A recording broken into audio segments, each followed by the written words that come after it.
유튜브를 켜는 순간 수많은 예능 콘텐츠들이 쏟아지고 있죠. 정말 재밌는 콘텐츠가 많아요. 노빠꾸 탁지온 뜬뜬 별놈들과 같은 웹 예능들이 정말 많이 생기고 있죠. 이 콘텐츠를 보고 계신 여러분들도 수많은 유혹에 빠질 뻔했습니다. 소셜미디어를 넘어서 인터넷의 발달로 모든 유혹들이 쉽게 접근할 수 있게 됩니다. 그래서 중독의 시대가 되었다라고 이야기를 해도 과언이 아닐 겁니다. 이 중독의 시대에서 우리는 어떻게 해야 될까요? 스탠퍼드대 정신의학 중독의학 교수인 애나 램키가 쓴 도파미네이션이라는 책을 기반으로 이 문제를 진단해 보겠습니다. 그리고 작심만일 버전으로 재해석해서 우리가 실제 적용할 수 있는 가이드를 드리겠습니다. 자, 우리는 우리만의 중독 현상을 한 번쯤은 겪어보게 됩니다. 하지 말라고 하더라도 해야만 하는 그런 것들이 있었죠. 저에게는 게임이었습니다. 보통 남자들은 다 한 번씩 게임 중독에 빠지게 되죠. 제가 학교를 하게 되면 집에 있는 모든 시간에 게임을 했었죠. 부모님에게도 굉장히 많이 혼났습니다. 하지만 소용이 없었죠. 특히 게임을 하게 되면 공격성이 조금 짙어지게 돼서 굉장히 날카로워졌던 기억도 납니다. 학교 성적은 당연히 떨어지고요. 그 결과로 오히려 더 게임에 몰두하게 되는 그런 현상이 벌어졌습니다. 애나 램키는 우리가 중독으로 인한 어떤 감정을 크게 느끼면 느낄수록 더욱 비참하게 느낀다고 해요. 우리가 이 중독에 대해서 이야기를 하려면 하나의 과학적 사실에 대해서 이야기를 해야 됩니다. 생각보다 어렵지 않은 내용이니까 간단하게 설명을 드릴게요. 우리 뇌의 세포는 뉴런이라고 불립니다. 뉴런은 간단하게 신경세포라고 생각하시면 돼요. 그리고 각각의 신경세포의 뉴런들은 시냅스라는 것으로 소통합니다. 그래서 한 뉴런이 다른 뉴런에게 시냅스를 통해 신경 전달 물질을 전달하게 됩니다. 신경 전달 물질 여러분들 많이 들어보셨죠? 여러 가지의 신경 전달 물질이 있지만 오늘 우리가 알아볼 내용은 바로 도파민입니다. 도파민은 의욕과 행복감을 담당합니다. 우리가 무엇인가를 하고 싶다는 생각이 드는 게 바로 도파민이 분비되기 때문이죠. 우리가 맛있는 음식을 먹고 목표를 성취하고 거기에서 행복감을 느끼는 그 모든 것들이 바로 도파민에 의해서 만들어지는 겁니다. 본능적으로 즐거운 감정이 드는 그 자체를 의미해요. 예를 들어서 초콜릿 같은 경우에 먹으면 우리 기분 좋아지잖아요.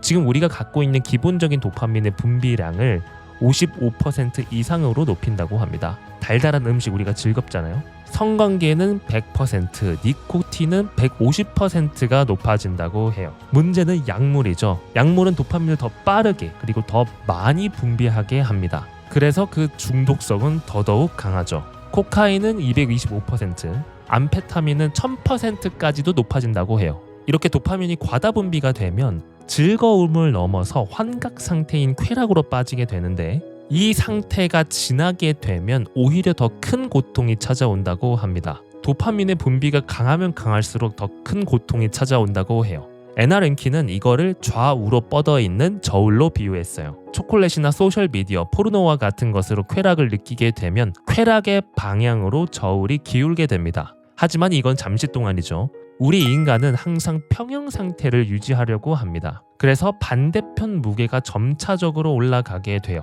쾌락을 느낀 만큼 반대 방향인 고통 쪽도 높아진다고 합니다. 자기조정 메커니즘으로 우리의 몸이 그렇게 반응한다고 하죠. 쾌락을 느낀 만큼 고통도 깊어지게 됩니다. 그래서 우리는 게임이 중독이 될 정도로 하지만 그 이후에는 죄책감이 엄청나게 몰려옵니다. 나는 이거밖에 안 되는 사람인가? 나는 왜 이렇게 통제를 못할까? 자기 자책을 하게 되죠. 그래서 이거를 벗어나기 위해서 노력을 해보는데 생각보다 잘 안 돼요. 근데 이 사람에게는 다른 방법이 떠오르지 않아서 지금까지 사용하던 도파민 분비 방법을 또 다시 활용하게 돼요. 그러니까 다시 게임을 하게 되는 거죠. 게임보다 더 좋은 방법을 못 찾은 거예요. 그래서 그 무한 사이클에 갇히게 되면 중독을 겪게 되는 거죠. 신경과학자 노라 볼코프는 고도의 도파민 물질에 오랫동안 과하게 기대면 뇌가 도파민 부족 상태에 이른다고 해요. 그러니까 아이러니하게도 쾌락을 쫓는 게 오히려 더 쾌락을 못 느끼게 하는 쾌락 불감증이 생긴다는 겁니다.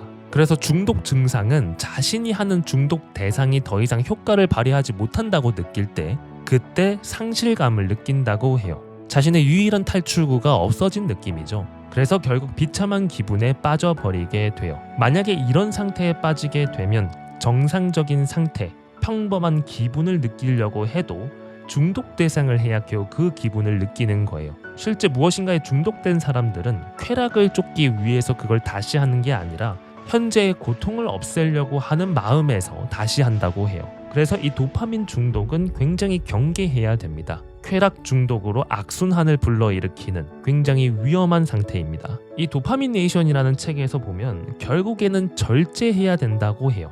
충분히 절제된 상태에서 오랫동안 기다리면 중독 대상이 없는 상황으로 다시 적응하고 정상 수준이 된다고 합니다. 아까 말씀드린 것처럼 저울이 수평을 이루게 되는 거죠. 책에서는 정말 다양하게 이야기했어요. 하지만 딱 한 가지로 요약할게요. 결국엔 절제입니다.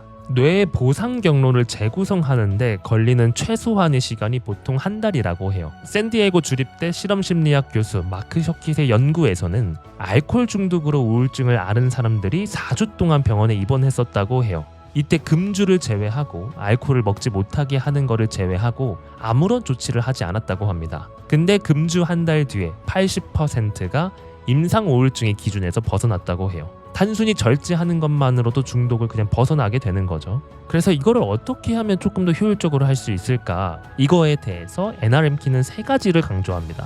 첫 번째는 물리적 구속이에요. 그 대상과 물리적으로 그냥 멀어지는 거죠. 게임 중독이 문제라면 컴퓨터와 멀어지는 겁니다. 실제 저에게 코칭 오셨던 분들 중에 꽤나 많은 분들이 게임 중독인 상태였습니다. 아무리 하지 않겠다고 다짐하더라도 결국에는 다시 하는 경우들이 많았죠. 그래서 어떤 분은 특단의 조치로 랜선을 아예 뽑아버려서 하기 어렵게 만드는 경우도 있었고 컴퓨터 전원선 자체를 잘라버리시는 분도 계셨습니다. 좀 강력한 방법이지만 실제 컴퓨터와 물리적으로 멀어지는 게 도움이 됩니다. 두 번째는 시간을 제한하는 방법입니다.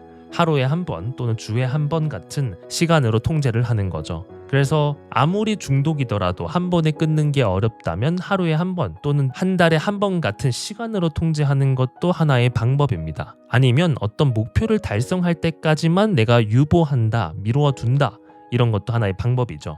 과제를 마칠 때까지 컴퓨터 게임을 안 한다. 학위를 딸 때까지는 내가 술을 안 먹는다. 승진을 할 때까지는 소셜미디어를 전혀 보지 않는다. 이런 게 하나의 방법이겠죠. 마지막으로는 범주적으로 자기를 구속하는 거예요. 마지막 방법은 아예 전반적으로 관련된 것들을 다 멀리하는 겁니다. 예를 들어서 내가 스포츠 도박에 빠졌어요. 그러면 단순히 스포츠 도박 장소를 벗어나는 것뿐만 아니라 실제 스포츠를 보러 가는 것을 벗어나는 것뿐만 아니라 스포츠 기사, 스포츠 컨텐츠 이런 모든 것들도 다 피하는 겁니다. 연상되는 모든 것들을 다 멀리하는 거예요. 결국 NRM키가 이야기하는 거는 자기 통제, 자기 구속을 차근차근 넓혀 나가야 된다는 의미입니다. 아주 조금씩 격리하는 연습과 훈련을 해야 된다는 겁니다. 여기서 제가 더 추가하고 싶은 거는 이런 절제, 자기 통제를 넘어서 내가 통제를 했다라는 즐거움을 느낄 수 있어야 돼요. 보통 우리가 하기 힘든 것들을 이겨내면 승리감, 통제감을 얻게 되잖아요. 내가 할 수 있는 사람이다, 내가 가능한 인간이다 라고 자기 스스로를 칭찬할 수 있어야 됩니다. 그래서 내가 하지 못했던 걸 해냈다라는 마음이 들면서 이게 학습이 되면 터닝 포인트가 만들어지게 돼요. 여기서 플러스 알파로 더 붙여서 강력한 한 방을 더 하자면 여기에 몰입의 원리를 이용하는 겁니다. 인간은 한 번에 한 가지만 몰입할 수 있습니다. 그래서 멀티태스킹이 불가능하다고 하죠. 그래서 내가 중독의 대상에 집중하기 전에 다른 건강한 몰입의 대상을 찾는 게 굉장히 중요합니다. 대표적으로 운동이 될 수 있겠네요. 운동은 과학적으로나 심리적으로나 외형적으로나 사회적으로나 모든 부분에 긍정 영향을 줍니다. NRM키가 이야기하길 운동은 도파민, 세로토닌, 노르에프네프린, 에피네프린, 엔도카바노이드, 뇌인성 오피오이드, 엔돌핀 등 긍정 기준 조절과 관련된 다수의 신경 전달 물질을 증가시킨다고 합니다. 새로운 뉴런을 만들고 약물에 중독될 가능성을 현저하게 낮춘다고 하죠. 그래서 저는 매일 아침 운동을 하고 있습니다. 헬스든 수영이든 하루에 반드시 하나씩은 진행하게 돼요. 매일 아침에 운동을 했다라는 자신감과 만족감, 그리고 실제 그걸 통해서 심리적, 과학적인 원리를 다 가져가서 저에게는 쾌락 중독의 가능성이 굉장히 낮아지게 됩니다. 운동은 육체적 고통을 불러일으키지만 그에 따른 결과는 즐거움과 뿌듯함, 상쾌함으로 마무리됩니다. 이 또한 저울 이론과 같은 원리죠. 이렇게 해서 중독을 벗어나고 내가 훨씬 더 내가 원하는 것에 몰입할 수 있는 상태가 될 수 있습니다. 이렇게 해서 도파민 시대에 나를 도파민으로부터 건강한 도파민만 분비될 수 있게 할 수 있습니다. 여러분들의 인생은 어떠신가요? 절제되고 통제된 삶을 살고 있나요? 아니면 도파민 중독 상태에 있으신가요? 제 인생은 사실 고통의 영역에 좀 더 가까운 것 같습니다. 자극적이고 쾌락적인 인생보다 수도승에 가까운 인생을 살고 있는 것 같아요. 쇼츠와 릴스를 보는 것보다 업무를 하는 게 더 즐겁고 그러다 보니 업무 압박감을 오히려 조금 더 느끼고 살아가고 있어요. 그러나 새벽에 일어나서 간단한 업무를 마치고 헬스와 수영을 한 뒤에 업무 또는 미팅을 하다가 하루를 마무리하는 생활을 매일같이 반복하고 있어요. 그 덕분에 저에게는 도파민 중독 현상이 나타나고 있지 않은 것 같네요. 옛날에는 게임에 굉장히 몰입해서 중독 현상이 있었지만 지금은 전혀 그렇지 않아요. 그렇기에 약간의 즐거움도 더 크게 느낄 수 있는 상태가 되는 것 같아요. 그래서 별거 아니더라도 굉장히 즐거운 일들이 많습니다. 저는 조금 더 즐거운 일들이 더 많이 벌어지게 하기 위해서 오늘 하루도 정진해야겠습니다. 여러분들은 어떠신가요? 여러분들의 상태를 공유해 주시기 바랍니다. 여러분들이 어떤 상태든 제가 더욱 잘 되실 수 있게 응원해 드리도록 하겠습니다. 생각보다 주변에 정말 많은 분들이 약물에 의존하시는 분들이 많습니다. 정신적으로 힘든 상황이 만들어져서 그 고통을 벗어나기 위함이죠. 하지만 근본적인 변화는 자신의 마음으로부터의 변화입니다.